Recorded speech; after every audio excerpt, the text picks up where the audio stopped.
Today, I'm excited to introduce the Warp Agent CLI.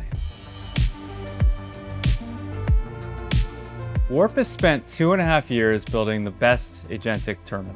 Now, you can use Warp's agent and all its capabilities anywhere. Yes, we mean Ghostty, iTerm 2, VSCode, the built-in Windows terminal, wherever you prefer.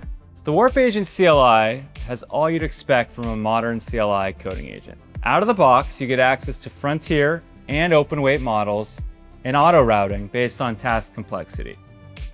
It has features you'd expect, it's state-of-the-art on evals, and is generally built with pro developers in mind. But it does much more. It's built on Warp's terminal infrastructure and can therefore do things other CLI agents can't.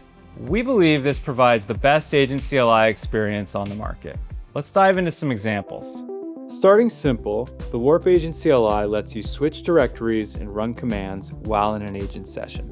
Other agents stay where you start them. The Warp Agent also has full control over the terminal session, so it can work inside running commands like pagers, vim, and repls. Other agents can't do this.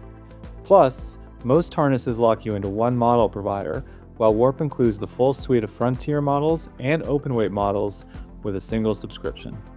Warp uses auto routing to route each task to the best model for the job. And you can create your own custom router with rules and specific model selections that fit your workflow best. Warp's agent is designed for orchestration. It automatically delegates hard tasks to a team of subagents with a native interface to see what each subagent is doing. With the Warp Agent CLI, you also have access to Warp's cloud platform to run subagents off of your machine. These agents can verify their work with computer use and provide visual artifacts to confirm that every feature works end-to-end. We've spent years building a great agentic terminal. Now, the most powerful terminal agent goes wherever you go.